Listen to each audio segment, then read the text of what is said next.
Dear friends, fellow defenders of religious freedom, you've gathered to discuss the urgent crisis of religious persecution of Christians. Our response cannot be limited to words, and to make clear to all that those that repress our faith, or indeed any faith, will face consequences. For millions of Christians worldwide, practicing their faith is not just a spiritual journey, it's a daily test of courage. We see this in many countries. I want to highlight a few of them, but they are not isolated cases, but part of a global pattern of targeting those who dare to profess their faith. So let's look at some examples. In Pakistan, where blasphemy laws are wielded as weapons against Christians and other minorities, blasphemy laws, which carry the death penalty, have been turned into a tool of terror and are often used to settle personal disputes, silence dissent, and instill fear. Nadim Masih, falsely accused through a WhatsApp message, has been on death row for 8 years. Anwar Kenneth, deemed mentally unfit, has spent 23 years in prison on blasphemy charges. Shagufta Kiran, a mother of 4, languishing in jail over a social media post. Mobs continue to attack Christian neighborhoods with impunity. In the Jaranwala riots, where 26 churches were burned, over 300 arrests were made, but nearly all the suspects were released on bail. In Eritrea, where believers are thrown into underground prisons simply for gathering to worship.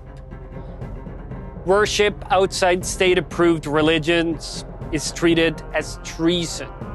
Thousands of Christians, particularly Pentecostals and evangelicals, have been jailed without trial. Patriarch Abuna Antonios, head of the Eritrean Orthodox Church, was imprisoned for 15 years until his death. Nicaragua, where the Ortega regime has turned the Catholic Church into an enemy of the state. Since 2018, the government has imprisoned clergy, expelled nuns, and confiscated church-run schools and charities. The regime has stripped priests and bishops of their citizenship, turning them into stateless exiles. And Bishop Rolando Alvarez was sentenced to 26 years in jail. In Sudan, Christians are again facing persecution in the chaos of civil war that has shattered any hope for religious freedom. More than 100 churches have been attacked since the war began. Christians, especially converts from Islam, face violence, abductions, and execution.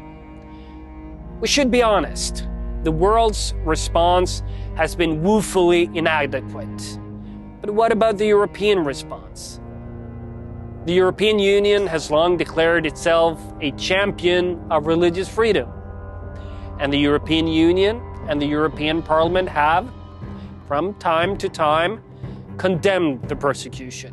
In 2021, we called on Pakistan to amend its blasphemy laws and ensure justice. We've called for targeted sanctions and an end to EU financial support for Eritrea's dictatorship. We've called for universal jurisdiction to prosecute Ortega's crimes. We see clearly that words alone are not enough and that declarations do not save lives. Action does. The Union must go further. The time for gentle diplomatic pressure is over. We must make EU trade aid funding and visas conditional on religious freedom reforms and ending persecution. We must sanction regimes and hold the presidents, prime ministers, generals, and warlords that order such persecution accountable for crimes against Christians and other religious minorities under international law. Through reckless immigration policies, the problem of religious persecution is spreading. We've welcomed individuals who hold the very same extremist beliefs that drive the persecution of Christians in the Middle East, Africa, and Asia to make their home in Europe. And we've allowed radical preachers to spread hatred in our cities. We've seen attacks on European churches rise, vandalism, arson, and even murders. In France, where I am right now, more than 800 churches were desecrated in a single year.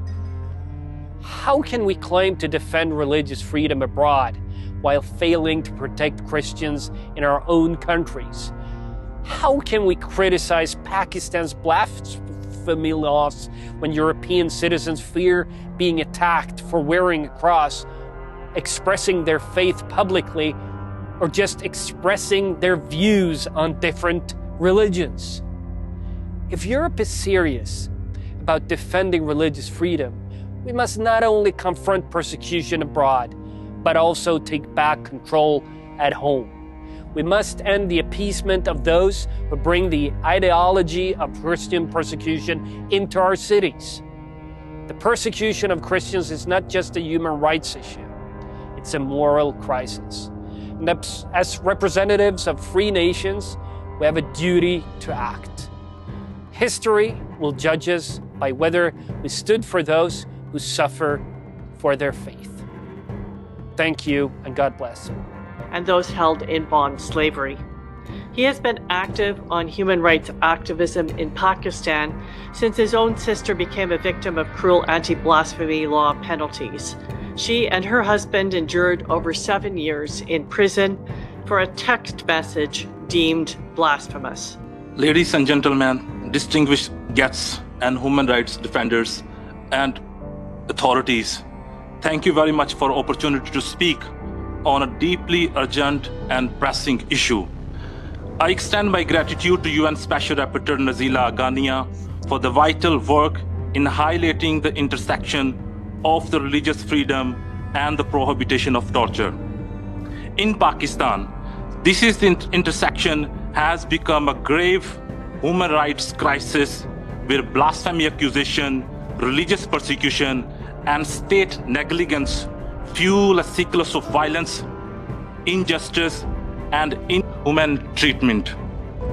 Pakistan's blasphemy laws have long been weaponized to target religious minorities, resulting in powerful imprisonment, mob lynching, and judicial failure. These laws have not only failed to uphold justice but have become a tool of oppressors. Cases like Nazir Masih, Michelle Khan, Shama, and Shahzada, who were live burned at Brickell in Pakistan, is one of the examples. False accusation, often driven by personal dispute or religious intolerance, have led to brutally killing and wrongful death sentences. Those accused often undergo physical and psychological torture, including prolonged solitary confinement, even when there is no credible evidence against them. Religious minorities also undergo another horrifying form of persecution, that is forced conversion of minor minority girls and women in Pakistan. Christian and Hindu girls, some as young as 9-year, 10-year, 11-year-olds, are abducted, forcefully converted, and married off to their abductors. These cases of Shifa, Rafaqat, Ariha Gulzar, Alina Khalid exemplify this practice where young girls are torn from their families, stripped of their identities, and subjected to abuse, inhuman treatment. Once converted, these girls are often denied to justice while their families face threats, police inaction, and judicial bias. This is not just religious persecution. This is a grave violation of human dignity and form of systematic oppression. Another grave human rights violation in Pakistan is bonded labor. Over 4.5 million workers, including entire families, remain trapped in debt bonded in brickels across Pakistan. these individuals undergo physical and psychological abuse and wages of some law that they can never break free. Women, children, particularly vulnerable, facing exploitation and forced labor in danger conditions. From my painful personal experience, my sister Kausar and her paralegal husband Shafqat Emmanuel were falsely accused of blasphemy and were sentenced to death in Pakistan. Due to the blasphemy accusations, blasphemy authorities disregarded his humanity and disregarded his disability, vulnerability. My brother-in-law was on a wheelchair when he was hanged upside and down to confess the crime he never committed. Then my own sister was threatened to sexual abuse to confess the crime they never committed. They both were sentenced to death and they spent 8 years in solitary confinement. They had 4 minor children. During their visit to the prison, children could only touch the fingers of my sisters when she was in the prison. They all are traumatized and they remain in exile for their safety reasons. Yet they are not alone. Others like Nadeem Masih, a Christian, was falsely accused of blasphemy. He's sentenced to death 3 times by the lower court. His appeal is at the High Court of Pakistan for simply being a friend of a Muslim woman, and false accusation made him to sentence to death. Since 8 years, he is in solitary confinement in Pakistan. Another, Zafar Bhatti, have been undergo prolonged imprisonment and a horrified condition. Shagufta Kiran was locked in darkness, airless cell for months, while this is Shagufta Kiran, a Christian woman sentenced to death by the FIA court, and she is behind the bar for a couple of years. She has 4 minor children. Another Shagufta, she is not my sister, this is another woman who is behind the bar right now. Another case of a man who was working with the government department. He's behind the bar for over 23 years in Pakistan. He's sentenced to death by the lower court in 2002. He was sentenced to death in 2014 by the High Court, and he's behind the bar for 23 years. He's an elderly man. He's around 70 years old. And Pakistan's own Institute of Mental Health has declared that this man is mentally unstable simply because of his expression on religious or freedom. These are the examples that I'm sharing today. These human rights abuse demand urgent global attention. Freedom of religion or belief and the prohibition of torture and fundamental principle of human dignity and justice. These courage, violence, and institutionalized discrimination faced by religious minorities in Pakistan must recognize and end form of torture, dignitary treatment requiring immediate interventions from the authorities. The international community cannot afford remain silent. We must push reforms to Pakistani blasphemy laws to prevent these abuses and force conversion and protect minority girls from abduction and abuse. Demand accountability for torture, extrajudicial killings, and mob violence. Address bonded labor and forced labor by ensuring the enforcement of anti-slavery laws.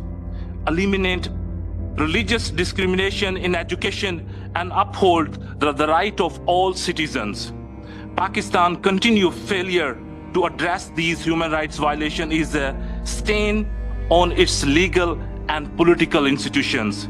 We must demand accountability, legal reforms, concrete action to protect vulnerable communities. Human rights are not privilege. They are universal and they must be upheld without any exceptions. I thank you. Thank you very much, Joseph. We know that you have been working tirelessly on these issues.